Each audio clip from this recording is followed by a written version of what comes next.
La lettre aux Galates est une défense passionnée de la liberté en Christ et de la vraie vie dans l'esprit. Dans le chapitre 6, Paul conclut par des instructions pratiques. Porter les fardeaux les uns des autres, ne pas se tromper sur sa propre importance, faire le bien sans se lasser, et se souvenir que tout ce qu'un homme sème, il le moissonnera aussi. Galates 6, 7. Beaucoup ne lisent ce chapitre que comme des conseils éthiques, mais Paul révèle une clé spirituelle bien plus profonde. Le contraste est clair. Celui qui sème pour la chair moissonnera la corruption, mais celui qui sème pour l'esprit moissonnera la vie éternelle. En d'autres termes, la vie chrétienne n'est pas neutre. Chaque action est une semence qui produit du fruit au bon moment. Le choc est de réaliser que personne n'échappe à cette loi. Paul écrit « Ne vous y trompez pas, on ne se moque pas de Dieu. Ce qu'un homme aura semé, il le moissonnera aussi. » Galates 6, 7.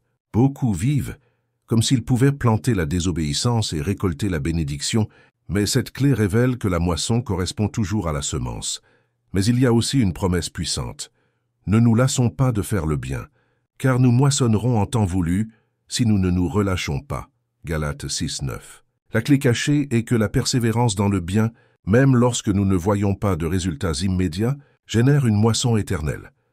Dans cette vidéo, nous allons percer la clé cachée dans Galates 6. Vous comprendrez ce que signifie porter les fardeaux les uns des autres, comment vivre dans la pratique la loi des semailles spirituelles, et comment cette clé peut changer votre façon de voir chaque attitude quotidienne. Préparez-vous à comprendre que rien n'est vain lorsque c'est semé dans l'esprit. Porter les fardeaux les uns des autres. La lettre aux Galates arrive au chapitre 6 avec un appel qui traduit en pratique le cœur de l'Évangile. Paul écrit « Portez les fardeaux les uns des autres, et vous accomplirez ainsi la loi de Christ. » Galates 6, 2. Ces paroles révèlent que la vie chrétienne n'est pas un chemin d'isolement, mais de communion. Personne ne gagne seul. L'Évangile n'a pas été conçu pour produire des croyants solitaires, mais une famille spirituelle, où les frères partagent à la fois les joies et les fardeaux. Charles Spurgeon, réfléchissant à ce passage, a affirmé « L'Église n'est pas composée d'hommes qui courent seuls, mais de pèlerins qui s'entraînent sur le chemin. » Il rappelait que le Christ lui-même a porté la croix qui n'était pas la sienne, mais la nôtre. C'est pourquoi, lorsque nous sommes prêts à alléger les fardeaux les uns des autres, nous ne faisons que refléter le caractère du Seigneur qui a pris sur lui le poids insupportable de notre culpabilité. Le christianisme ne peut pas être réduit à des croyances ou à des mots. Il se manifeste dans l'amour pratique, qui s'agenouille pour relever celui qui est tombé. Ce commandement de Paul est présenté comme l'accomplissement de la loi de Christ. Il ne parle pas de la loi mosaïque, qui pesait sur les épaules d'Israël, mais de la loi de l'amour révélée par le Seigneur lui-même. Aimez-vous les uns les autres, comme je vous ai aimé. Cet amour n'est pas du sentimentalisme, c'est de l'action. C'est entrer dans la douleur du prochain. Prier avec lui, le restaurer quand il trébuche, le soutenir quand il est faible. Le vrai réconfort ne consiste pas seulement à parler de loin, mais à porter de près. Mais Paul connaît le cœur humain et c'est pourquoi il avertit aussitôt.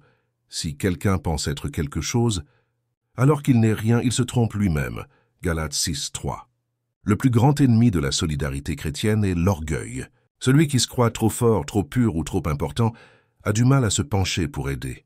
Spurgeon disait « L'orgueil est le fardeau qu'aucun homme ne devrait porter, mais que beaucoup portent, et en le portant, ils ne peuvent pas alléger le fardeau des autres. » L'humilité est la clé qui nous permet de porter les fardeaux de notre frère. Seul celui qui reconnaît sa propre faiblesse peut tendre la main avec douceur.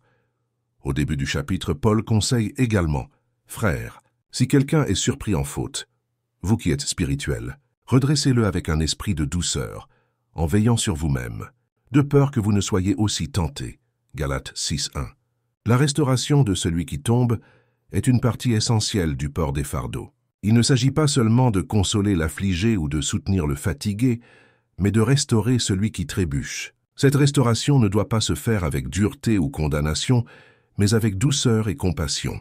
Spurgeon a affirmé « La douceur est plus puissante que l'épée. Un esprit dur brise, mais un esprit doux restaure. » La clé est claire. Le chrétien mûr n'est pas celui qui juge, mais celui qui relève. Paul, cependant, équilibre cette instruction par une autre affirmation apparemment paradoxale. Car chacun portera son propre fardeau. Galates 6, 5. À première vue, cela semble contradictoire. D'abord, nous sommes appelés à nous porter les uns les autres, puis chacun doit porter son propre fardeau. Mais la contradiction n'est qu'apparente. L'apôtre fait la distinction entre les fardeaux qui peuvent être partagés et les responsabilités qui sont personnelles.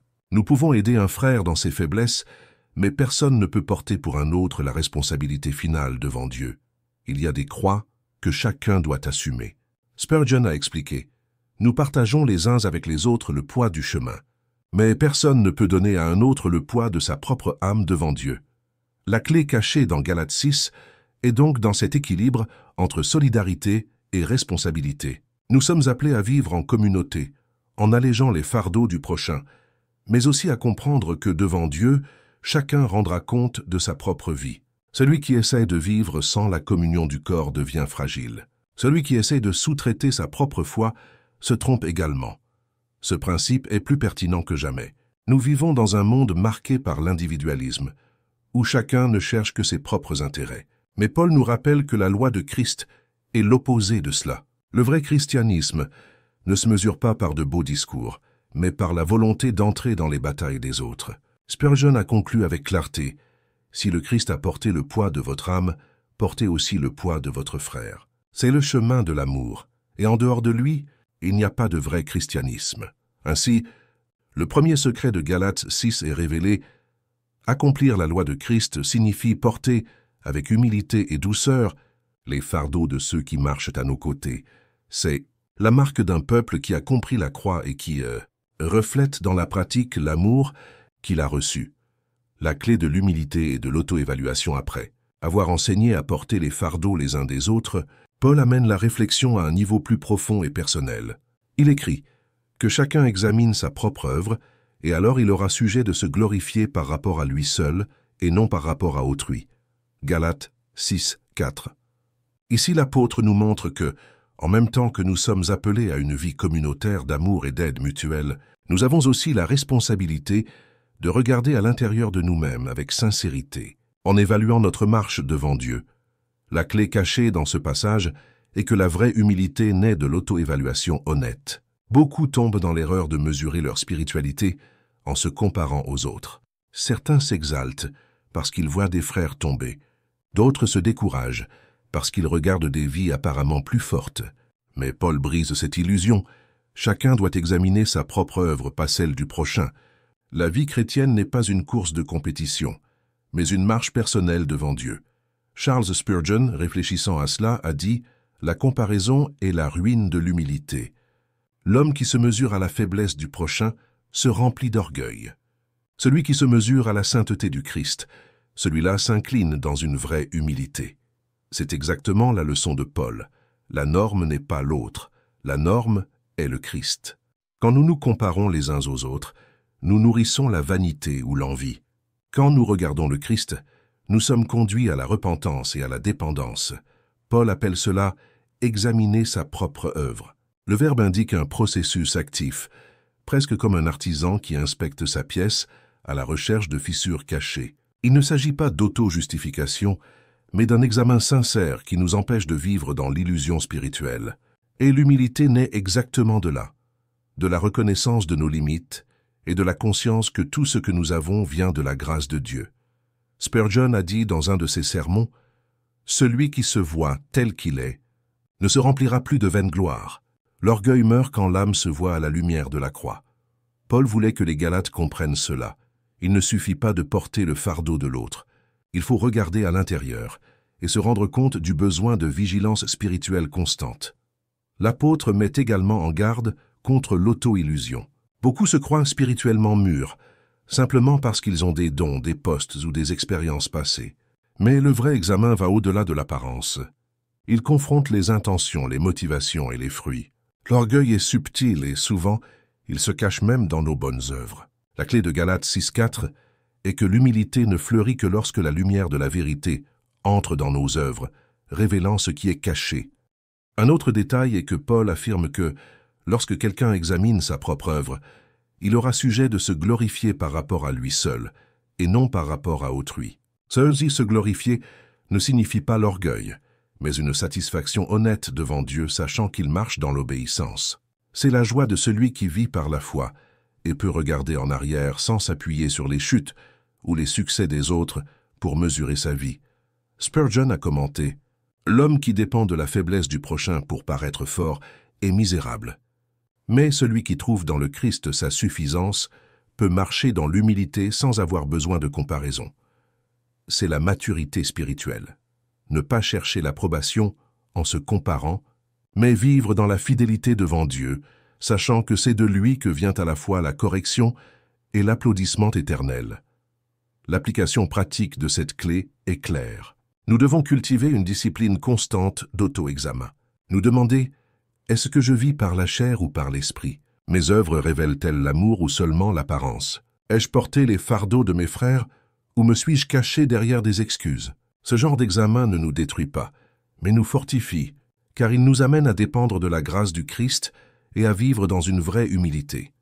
Spurgeon conclut avec des mots qui résonnent comme un marteau contre l'orgueil. Les hommes qui se regardent dans le miroir de la vanité en ressortent toujours satisfaits. Ceux qui se regardent dans le miroir de la parole en ressortent toujours brisés. Et c'est exactement ce que Paul enseigne dans Galates 6. Le secret de l'humilité est de regarder sa propre vie à la lumière de la parole et non à l'ombre des comparaisons humaines. Ainsi, la clé cachée dans ce passage est que la vraie vie chrétienne exige non seulement la solidarité, mais aussi la sincérité. Nous devons porter les fardeaux les uns des autres, oui, mais aussi nous examiner nous-mêmes pour ne pas tomber dans l'illusion de l'orgueil. L'humilité naît de l'auto-évaluation, et l'auto-évaluation n'est possible que lorsque nous regardons le Christ comme notre modèle. La loi des semailles et de la moisson N arrivant au cœur de son exhortation, Paul déclare l'une des vérités les plus solennelles du Nouveau Testament. Ne vous y trompez pas, on ne se moque pas de Dieu. Ce qu'un homme aura semé, il le moissonnera aussi. Galates 6:7. Voici la clé cachée dans Galates 6, un principe spirituel universel qui gouverne toute la vie humaine. Personne n'échappe à cette loi, que ce soit un croyant ou un incroyant, un juste ou un méchant. Ce que nous plantons en attitude, en pensée et en choix est exactement ce que nous moissonnerons au moment déterminé par Dieu. Paul n'écrit pas cela comme une menace vide, mais comme un avertissement plein d'amour. Il savait que le cœur humain est passé maître dans l'art de se tromper. Beaucoup croient qu'ils peuvent planter la désobéissance et moissonner des bénédictions, semer le péché et récolter la grâce, vivre dans la chair et hériter la vie éternelle. Mais la parole démasque cette illusion. Il n'y a pas de raccourci. On ne se moque pas de Dieu. Il est miséricordieux, mais il est aussi juste. Et sa justice garantit que chaque semence portera du fruit. Charles Spurgeon a commenté « La moisson est toujours de la même nature que la semence, mais multipliée. Celui qui sème le vent moissonne la tempête. Celui qui sème des larmes de repentance moissonne des fruits de joie éternelle. » Cette citation illustre la profondeur de la loi des semailles. Ce qui commence petit, comme un choix apparemment inoffensif, grandit avec le temps et se multiplie, produisant des résultats qui peuvent marquer toute une vie. Paul précise qu'il existe deux types de semailles. Il dit « Celui qui sème pour la chair moissonnera de la chair la corruption, mais celui qui sème pour l'esprit moissonnera de l'esprit la vie éternelle. » Galates 6:8. Voici le contraste absolu. Semer pour la chair, c'est investir dans des désirs égoïstes, des passions momentanées, des péchés cachés. Semer pour l'esprit, c'est vivre dans l'obéissance à la parole, nourrir la foi, cultiver la sainteté et les œuvres d'amour. Les deux semences germent, mais produisent des fruits opposés, la corruption ou la vie éternelle. Spurgeon prêchait « N'espérez pas moissonner des raisins si vous avez planté des épines. Le péché peut promettre du plaisir, mais sa moisson sera la pourriture. C'est une vérité dure mais nécessaire. Souvent, nous nous trompons en pensant que nous pourrons contrôler les conséquences de nos choix. Mais la loi de Dieu ne faillit pas. La corruption est le fruit inévitable de celui qui sème dans la chair. C'est comme un arbre malade qui, même s'il tarde à montrer les signes, produira tôt ou tard des fruits amers. D'un autre côté, semer dans l'esprit apporte une promesse glorieuse. Chaque acte de foi, chaque prière faite en secret, chaque renoncement pour la cause du Christ, chaque larme d'intercession est une semence que Dieu lui-même arrose et qui, au bon moment, se transforme en une moisson de vie éternelle. Spurgeon a dit « L'homme qui sème dans l'esprit ne perd jamais une larme, ne gaspille jamais une prière, ne sème jamais en vain une graine de bonté. Tout fleurira dans le jardin de l'éternité. » Cette clé est révolutionnaire car elle change la façon dont nous voyons même les plus petites attitudes. Rien n'est neutre. Chaque choix est une semence. La façon dont nous traitons les gens, les mots que nous utilisons, la façon dont nous passons notre temps, tout cela sème pour la chair ou pour l'esprit. Il n'y a pas de terrain neutre. L'application pratique de cette vérité est double. Premièrement, c'est un appel à la repentance. Si nous semons dans la chair, il est temps d'arracher les mauvaises semences avant qu'elles ne produisent des fruits de destruction. Deuxièmement, c'est un appel à la persévérance. Souvent, en semant dans l'esprit, nous ne voyons pas de fruits immédiats et nous nous décourageons. Mais Paul ajoute juste après, « Ne nous lassons pas de faire le bien car nous moissonnerons en temps voulu, si nous ne nous relâchons pas. » Galates 6, 9. Le temps de la moisson appartient à Dieu, et il ne manque jamais de récompenser ceux qui sèment dans la fidélité. Spurgeon termine cette réflexion par des mots d'encouragement. Le laboureur n'abandonne pas, parce que la semence est cachée dans la terre. Il attend avec patience, sachant que la moisson viendra. De même, le chrétien doit attendre, car Dieu est un agriculteur fidèle et ne laissera aucune bonne semence périr. Par conséquent, la clé cachée dans Galates 6 est que chaque acte de notre vie est une semence plantée dans le champ de l'éternité. Celui qui sème dans la chair moissonnera la destruction. Celui qui sème dans l'esprit moissonnera la vie éternelle. Cette loi est immuable, juste et pleine d'espoir pour ceux qui se confient en le Seigneur. La persévérance qui garantit la moisson après avoir affirmé la loi immuable des semailles et de la moisson, Paul ajoute une exhortation qui est devenue l'une des phrases les plus répétées du Nouveau Testament. Ne nous lassons pas de faire le bien, car nous moissonnerons en temps voulu, si nous ne nous relâchons pas. Galates 6, 9. Voici une autre clé cachée du chapitre. Paul reconnaît que le plus grand ennemi des semailles spirituelles n'est pas seulement le péché, mais aussi la fatigue.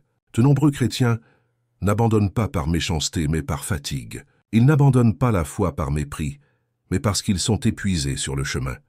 La vie chrétienne est un champ de semailles constant. Chaque acte de bonté, chaque prière, chaque renoncement est une semence lancée. Mais entre les semailles et la moisson, il y a un temps appelé l'attente. C'est dans cet intervalle que le découragement devient dangereux.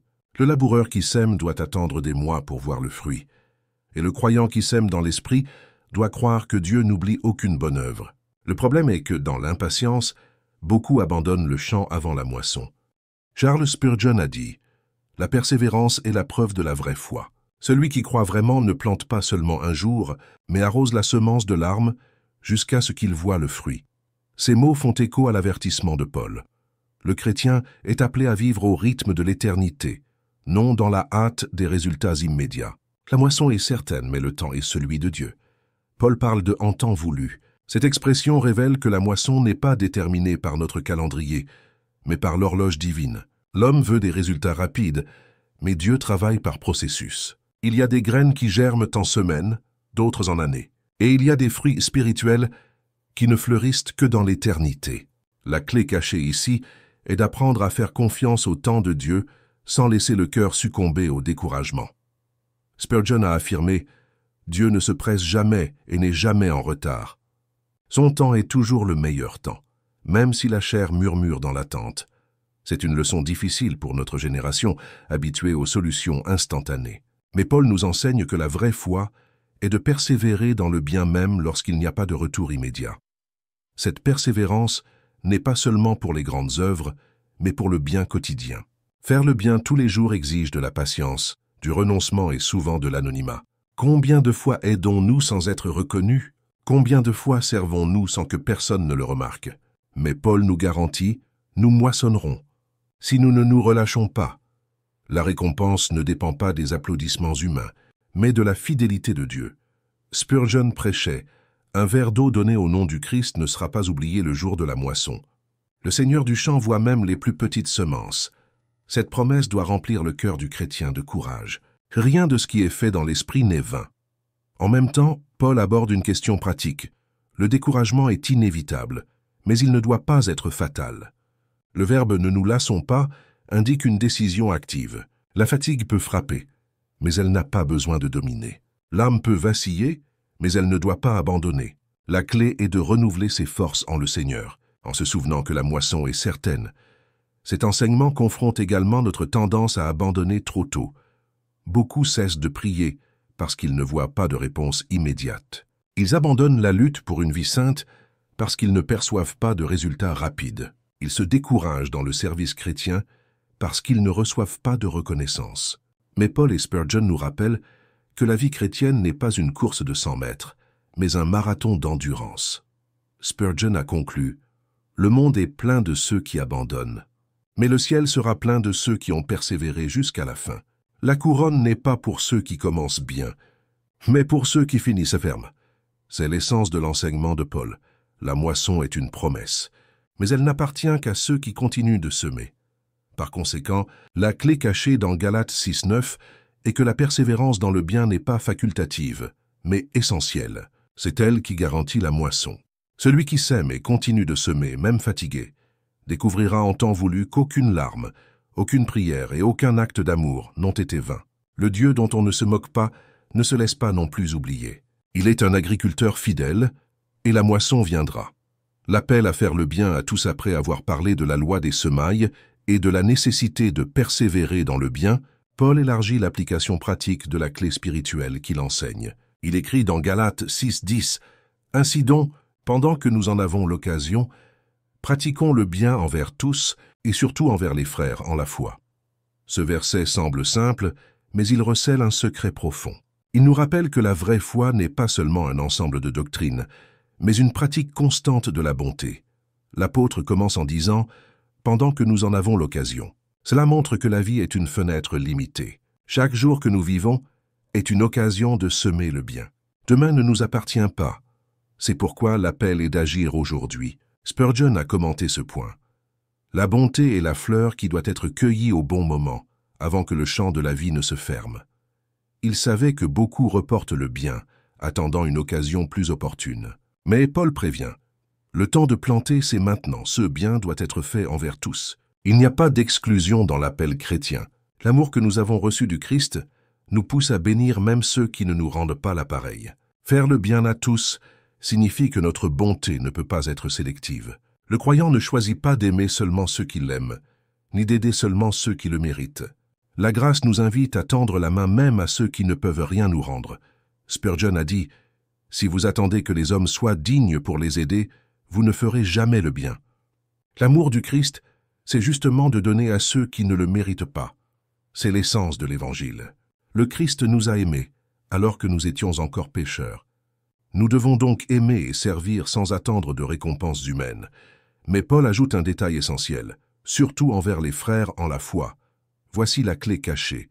L'apôtre reconnaît que l'amour chrétien est universel, mais il rappelle qu'il existe une priorité spirituelle. La famille de la foi, c'est-à-dire l'Église, doit être le premier champ où le bien est pratiqué.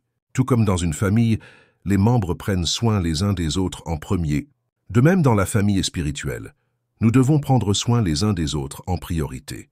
Spurgeon a observé, « L'Église qui ne prend pas soin des siens n'a pas la légitimité de prendre soin des étrangers. » Ce commentaire montre que la communion chrétienne est un témoignage vivant. Quand le monde voit des frères prendre soin les uns des autres avec dévouement, il y reconnaît quelque chose de différent, quelque chose de divin. C'est dans cet amour mutuel que l'Évangile gagne en crédibilité aux yeux des hommes. Cet enseignement confronte également l'égoïsme moderne. Nous vivons dans une ère où beaucoup ne cherchent qu'à recevoir, mais peu sont prêts à donner. Paul inverse cette logique. La vraie vie chrétienne n'est pas la passivité mais l'action. L'appel est de se tourner vers le prochain, qu'il soit croyant ou non, sans oublier que la communauté de la foi est le premier champ de semailles. Spurgeon prêchait.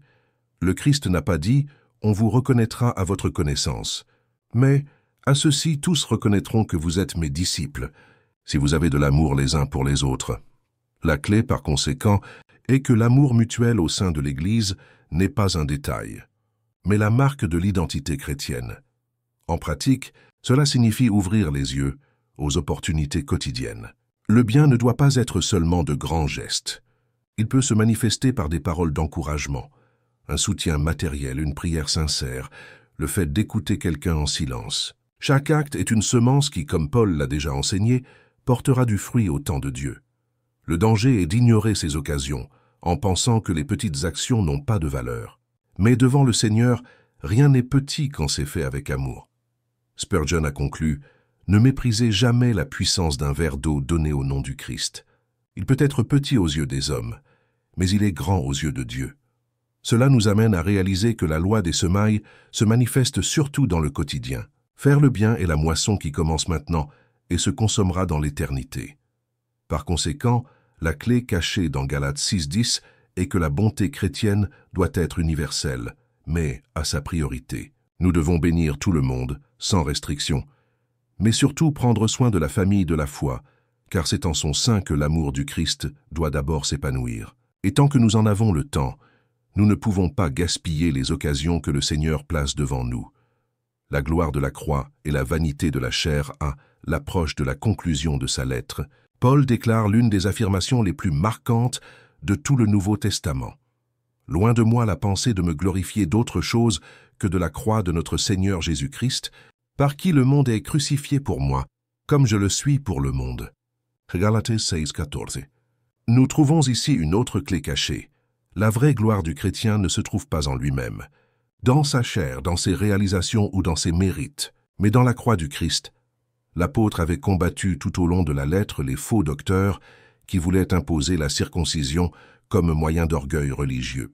Il cherchait la gloire dans la chair, se vantant de combien il parvenait à soumettre au rituel. Paul démasque cette fausse spiritualité. La chair peut produire une apparence de piété, mais c'est de la vanité. Il oppose cette gloire vide à la seule gloire qui compte vraiment. La croix, Charles Spurgeon a dit, « La croix est le seul trophée digne d'être brandi par un chrétien. Tous les autres emblèmes d'honneur sont de la poussière. Seule la croix demeure éternelle. » Cette déclaration montre l'esprit des paroles de Paul. Tandis que les hommes s'enorgueillissent de titres, de statuts ou de marques extérieures, le vrai croyant sait que rien de tout cela n'a de valeur devant Dieu. Ce qui nous définit n'est pas ce que nous faisons, mais ce que le Christ a fait. Ce contraste est radical. La chair cherche la reconnaissance, la croix prêche l'humilité. La chair cherche à exalter le moi, la croix crucifie le moi. La chair veut les applaudissements humains, la croix pointe vers le mépris du monde. Paul savait que la croix n'était pas un symbole d'honneur dans le contexte romain, mais de honte. Cependant, c'est précisément dans cette honte que résidait la vraie gloire, car c'est là que le Fils de Dieu a vaincu le péché et la mort. Spurgeon a affirmé « Le monde rit de la croix, mais le croyant pleure de gratitude devant elle. Ce qui est une honte pour le monde est pour nous le salut. » C'est la clé cachée. Seul celui qui a compris la croix peut vivre dans une vraie liberté. Tous les autres motifs de gloire sont fragiles et passagers. L'apôtre ne nie pas que la chair aime les trophées, mais il rappelle que tous s'effondrent devant le jugement éternel. Paul va plus loin et déclare « Par qui le monde est crucifié pour moi, je le suis pour le monde ». Cette phrase révèle la transformation radicale que la croix produit. Pour Paul, le monde avec ses plaisirs et ses vanités n'avait plus de pouvoir de séduction. Il était mort pour le monde, et le monde était mort pour lui. La croix qui l'a sauvé l'a aussi séparé. La clé ici est que la vraie foi ne se contente pas d'admirer la croix, mais vit crucifiée avec le Christ, rompant avec les valeurs et les ambitions de la chair. Spurgeon a commenté « Il ne suffit pas de regarder la croix comme un spectateur, il faut y monter comme crucifié avec le Christ. » C'est l'appel de l'Évangile, ne pas seulement se confier dans ce que le Christ a fait, mais aussi permettre à la croix de façonner toute notre vie. La gloire de la chair nous maintient prisonniers du monde. La gloire de la croix nous libère pour l'éternité. Cet enseignement confronte directement l'Église d'aujourd'hui, souvent tentée de chercher la pertinence, le statut et le pouvoir devant le monde. Mais Paul nous rappelle que l'identité chrétienne ne réside pas dans les applaudissements, mais dans le bois. La clé est de comprendre qu'être du Christ signifie porter la marque de la croix, non pas comme un ornement, mais comme un style de vie. L'application pratique de cette clé est claire. Nous devons nous demander « En quoi ai-je placé ma gloire ? Dans les dons que je possède, dans les œuvres que j'accomplis, dans l'opinion des hommes ou dans la croix du Christ ?» La réponse révèle si nous vivons par la chair ou par l'esprit. Spurgeon a averti « L'homme qui se glorifie en lui-même est comme quelqu'un qui élève un palais au milieu du désert, beau aux yeux, mais inutile pour l'âme. Seule la croix est un fondement solide. » Par conséquent, la clé cachée dans Galates 6:14 est que toute gloire humaine est vanité. Le seul motif d'exultation du chrétien est la croix. Elle nous rappelle que rien ne vient de nous, tout vient du Christ. Elle nous sépare du monde et nous unit au Sauveur. Elle nous humilie devant les hommes et nous exalte devant Dieu. Spurgeon a conclu, « Quand le chrétien apprend à se glorifier uniquement de la croix, le diable a perdu son pouvoir sur lui, le monde a perdu son attrait et la chair a perdu sa force. » La clé que Paul donne, vivre sous la gloire de la croix, c'est vivre dans une vraie liberté et une vraie victoire. La nouvelle création. La vraie marque du chrétien Paul conclut la lettre aux Galates par des mots qui résument tout son message et révèlent la clé finale cachée dans le chapitre. Car ce n'est rien que d'être circoncis ou incirconcis, mais ce qui compte, c'est d'être une nouvelle créature. Galates 6,15. Après avoir confronté les faux docteurs, mis en garde contre la chair et exalté la croix, Paul révèle où se trouve le vrai signe d'identité du chrétien, non pas dans les rituels extérieurs, mais dans la transformation intérieure que l'Esprit accomplit. Ce verset est la conclusion parfaite de toute la lettre. Les judaïsants voulaient imposer la circoncision comme une marque obligatoire de spiritualité. Ils cherchaient la gloire dans la chair, se vantant de combien ils parvenaient à soumettre au rituel. Mais Paul tranche à la racine. La circoncision et l'incirconcision sont toutes deux sans importance devant Dieu. Ce qui compte, c'est d'être une nouvelle création. La clé cachée ici est que la vie chrétienne n'est pas définie par des signes extérieurs, mais par une réalité intérieure que seul Dieu peut opérer. Charles Spurgeon a dit « Le chrétien n'est pas connu par la marque sur sa chair, mais par la grâce dans son cœur. » C'est l'essence de l'Évangile. Ce qui distingue le peuple de Dieu, ce ne sont pas des symboles religieux, mais la transformation radicale de l'être. La nouvelle création est la preuve de l'œuvre du Christ en nous, et elle ne peut pas être produite par la chair. Paul choisit soigneusement l'expression « nouvelle création ». Il ne parle pas seulement d'une réforme morale, d'une amélioration du comportement ou d'un effort religieux. Il parle d'une œuvre créatrice de Dieu, de quelque chose de totalement nouveau qui naît dans le cœur humain. Tout comme au commencement, Dieu a dit « que la lumière soit ». Et la lumière fut. De même, le Saint-Esprit parle à l'âme morte et crée la vie. La nouvelle création n'est pas une réalisation humaine, c'est un miracle divin. Spurgeon prêchait, « Un pécheur peut devenir respectable par la discipline, mais seul l'Esprit peut le transformer en une nouvelle créature. L'extérieur peut être poli, mais seul Dieu peut recréer le cœur. » C'est la différence entre la religion et l'Évangile. La religion produit des masques, l'Évangile produit une nouvelle vie. La clé cachée dans Galates 6,15 nous confronte également à la tentation de mesurer la spiritualité par des normes extérieures. Encore aujourd'hui, beaucoup se vantent de pratiques, de symboles, de titres ou de traditions. Mais Paul insiste, rien de tout cela n'a de valeur. Ce qui compte vraiment, c'est si l'homme est né de nouveau. Il est possible d'avoir des rituels, des postes et même une apparence de piété. Mais s'il n'y a pas de nouvelle création, tout est vanité. Cette nouvelle création se manifeste par un changement de perspective. Paul dit ailleurs, « Les choses anciennes sont passées, voici toutes choses sont devenues nouvelles. » 2 Corinthiens 5, 17. Le croyant régénéré ne vit plus selon la chair, mais selon l'esprit. Ses désirs, ses valeurs, ses priorités changent. Il n'est pas parfait, mais il est transformé. Spurgeon a affirmé, « La nouvelle naissance n'enlève pas la lutte, mais elle change le côté dans lequel nous luttons. Auparavant, nous étions esclaves du péché. Maintenant, nous sommes des soldats de la justice. » Paul conclut en souhaitant la paix et la miséricorde à tous ceux qui suivent cette règle, c'est-à-dire ceux qui vivent par la réalité de la nouvelle création. Galates 6, 16. La règle de la vie chrétienne n'est ni la loi mosaïque ni les traditions humaines, mais la vie nouvelle engendrée par l'Esprit. Et cela nous renvoie aussi à l'éternité. La nouvelle création qui commence ici sera consommée dans le nouveau ciel et la nouvelle terre, lorsque tout sera renouvelé par la puissance de Dieu. Spurgeon conclut cette vérité par une phrase qui résonne comme un écho de la lettre elle-même. « Un homme peut être circoncis 1000 fois et être encore perdu. Mais s'il est une nouvelle créature en Christ, rien ne pourra le séparer de l'amour de Dieu. » C'est la marque définitive. Par conséquent, la clé cachée dans Galates 6 se trouve dans cette vérité finale. La vraie identité chrétienne n'est pas définie par des rites, des apparences ou des œuvres de la chair, mais par l'œuvre créatrice de Dieu qui fait de nous de nouvelles créatures en Christ. C'est la victoire de la croix, le fruit des semailles dans l'esprit et la couronne de la persévérance. Ce n'est pas ce qui est à l'extérieur, mais ce qui est à l'intérieur. Ce n'est pas ce que l'homme fait, mais ce que Dieu accomplit. Ainsi se termine la lettre, non pas par la vaine gloire humaine, mais par la paix qui vient de la nouvelle création. C'est la marque de celui qui appartient au Christ. C'est la clé qui ouvre la vie éternelle. Mon frère, ma sœur, vous venez d'entendre la clé cachée dans Galates 6. L'apôtre Paul nous a montré que chaque action est une semence, et chaque semence génère une moisson. Il nous a rappelé qu'on ne se moque pas de Dieu. Ce que nous planterons dans la chair, nous le moissonnerons en corruption, mais ce que nous planterons dans l'esprit, nous le moissonnerons en vie éternelle. Charles Spurgeon a dit « Le laboureur n'abandonne pas parce que la semence est cachée dans la terre. Il attend, car il sait que la moisson viendra. » Et c'est la promesse que Paul a laissée.